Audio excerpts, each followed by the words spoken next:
Hello guys, আজকে আমরা এটা আনছিলাম যে লকটটা, এখন গাছের লকটটা পেরে আমরা আনছি। আনার পরে এখন একটা একটা ছিঁড়তে তিনটা ছিঁড়তে গেছে। এখন আমাদের খাওয়ার পালা। এখন দেখুন আমরা কেমনে করে খাই। শেষ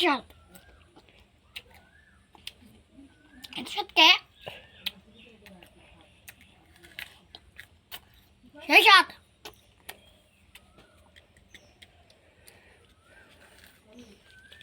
সত্যি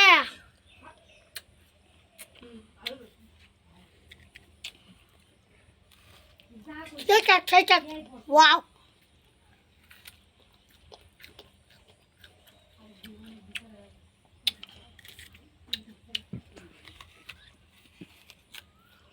Cut.